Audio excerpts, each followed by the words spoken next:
हरि ओम। मित्रों, क्या भी जीवन में सही और गलत के बीच उलझे हुए हैं? क्या आप दिन रात परिश्रम तो करते हैं, लेकिन फिर भी मन को शांति नहीं मिलती? क्या कभी आपने सोचा है कि आपकी सबसे बड़ी पूजा क्या है और आपका वास्तविक धर्म क्या है? यदि इन प्रश्नों का उत्तर आप खोज रहे हैं, तो आज का यह वीडियो आपके लिए अत्यंत महत्वपूर्ण है। संभव है कि आज की यह चर्चा आपके जीवन को देखने का पूरा दृष्टिकोण ही बदल दे। आज हम एक ऐसे विषय पर गहराई से चिंतन करने जा रहे हैं, जो हमारे अस्तित्व के मूल में स्थित है। यह विषय हमारे जीवन की दिशा निर्धारित करता है और हमें भटके हुए संसार से निकालकर परम शांति तथा आत्मसंतोष के मार्ग पर ले जाता है। वह परम तत्व है धर्म। जब भी हम धर्म शब्द सुनते हैं, तो प्रायः हमारे मन में किसी विशेष पूजा पद्धति, कर्मकांड, वेशभूषा अथवा किसी समुदाय विशेष की छवि उभर आती है। लेकिन जरा विचार कीजिए, क्या धर्म की परिभाषा वास्तव में इतनी ही सीमित है? क्या धर्म केवल मंदिर, मस्जिद, गुरुद्वारे या चर्च की दीवारों तक ही सीमित है? यदि आप भी जीवन में सही और गलत के असमंजस में फंसे हुए हैं, यदि आपको लगता है कि आप निरंतर प्रयास कर रहे हैं, परंतु भीतर कहीं शून्यता और अशांति बनी हुई है, तो ठहरिए। आज का यह वीडियो आपके जीवन की दिशा और दशा को बदलने की क्षमता रखता है। आज हम उस गुप्त चाबी को खोजने जा रहे हैं, जो आपके भीतर छिपी हुई असीम कुशलता, आत्मविश्वास और आनंद के द्वार खोल सकती है। इसलिए इस चर्चा के प्रत्येक शब्द को अत्यंत ध्यानपूर्वक सुनिएगा।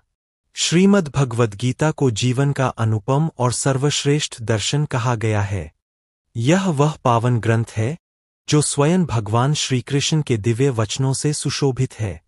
गीता में भगवान ने धर्म की ऐसी व्यापक, वैज्ञानिक और सनातन परिभाषा दी है, जो किसी भी काल, किसी भी देश और किसी भी व्यक्ति के लिए समान रूप से प्रासंगिक है।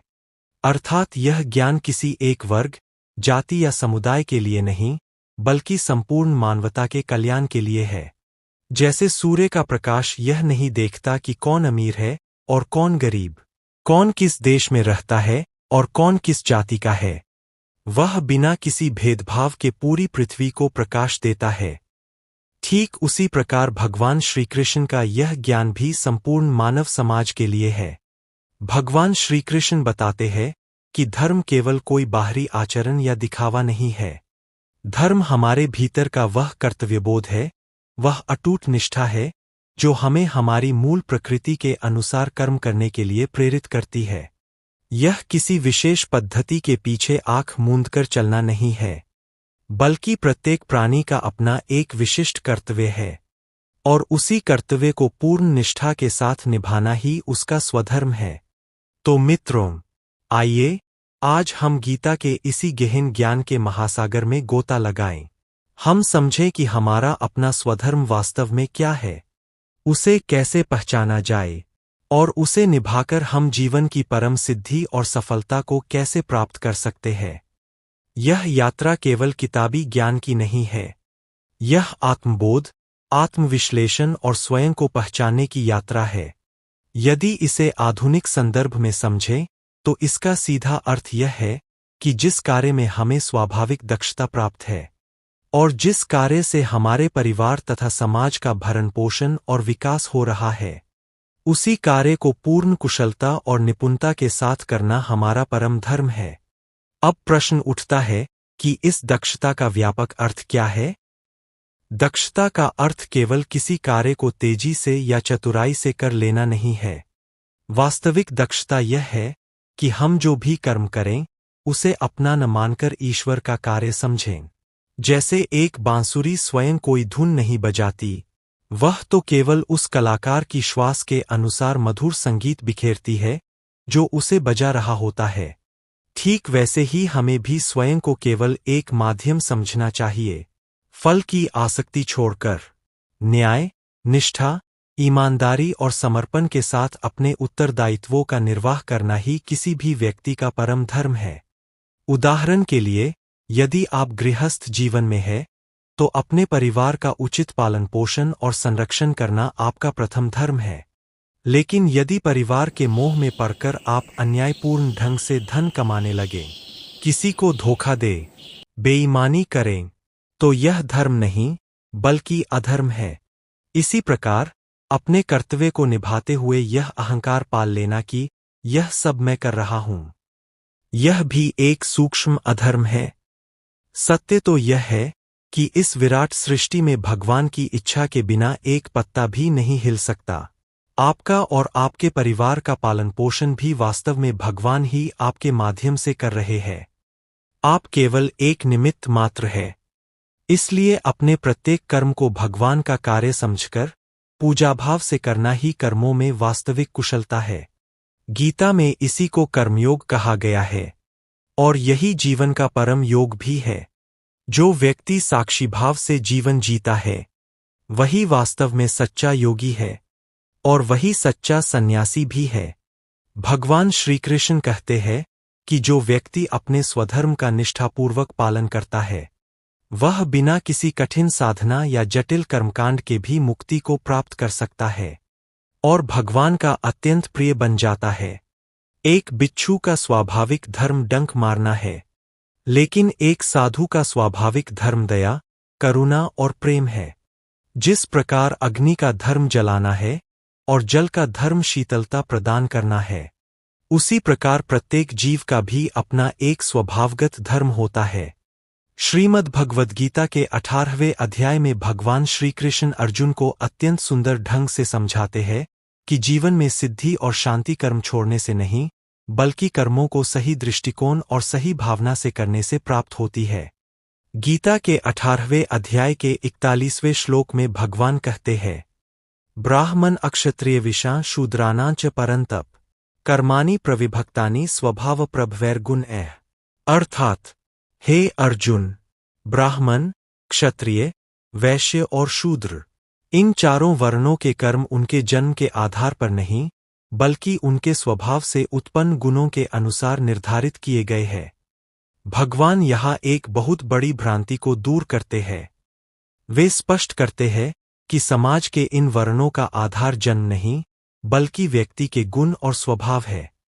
जिस व्यक्ति में जैसे गुण प्रबल होंगे उसके कर्म भी वैसे ही होंगे।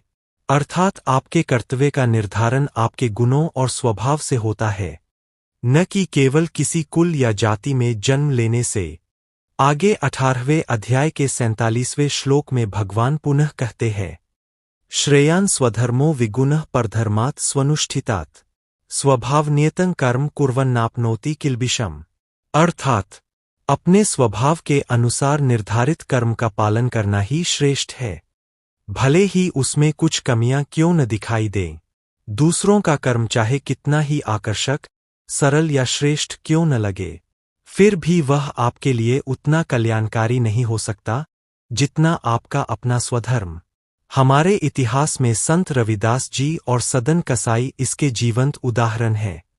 समाज की दृष्टि में उनके कार्य बहुत ऊंचे नहीं माने जाते थे, लेकिन उन्होंने अपने सहज कर्म को कभी नहीं छोड़ा।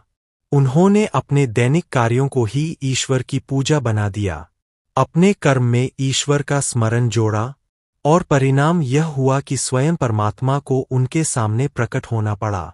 जैसे कमल का फूल कीचड़ में रहकर भी निर्मल रहता है, उसी प्रकार जो व्यक्ति अपने कर्म को ईश्वर को समर्पित कर देता है वह संसार में रहते हुए भी दिव्यता को प्राप्त कर सकता है।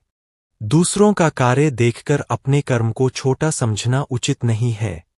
मछली यदि बंदर को देखकर पेड़ पर चढ़ने का प्रयास करे तो वह असफल होगी, क्योंकि उसका धर्म तैरना है। उसी प्रकार प्रत्येक व्यक्ति की सफलता उसके स्वभाव के अनुरूप कर्म में ही छिपी होती है। अपने स्वभाव से नियत कर्मों को करने वाला मनुष्य कभी पाप को प्राप्त नहीं होता।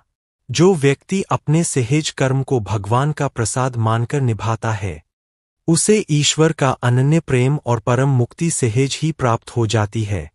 यह श्लोक धर्म के प्रति हमारी पारंपरिक और संकीर्ण समझ को पूरी तरह बदल देता है।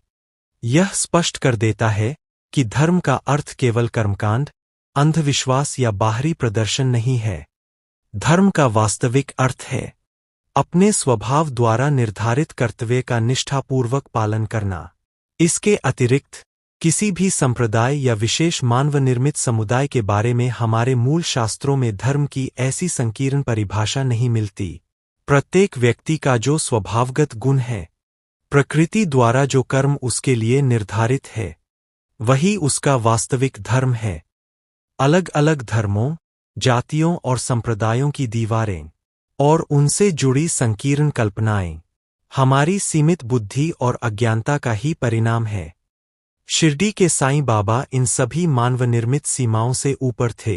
उन्होंने जाति, पाति और सामुदायिक भेदभाव को अस्वीकार करते हुए संसार को यह महान संदेश दिया, सबका मालिक एक। यही सच्चे धर्म का सार है। तो मित्रों, आज इस सत्य को अपने हृदय में गहराई से उतार लीजिए कि आपका कर्म ही आपकी सबसे बड़ी पूजा है। अपने कार्य को बोझ समझना छोड़ दीजिए, उसे भगवान का कार्य मानकर पूरी ईमानदारी, प्रेम और समर्पण के साथ करना प्रारंभ कीजिए।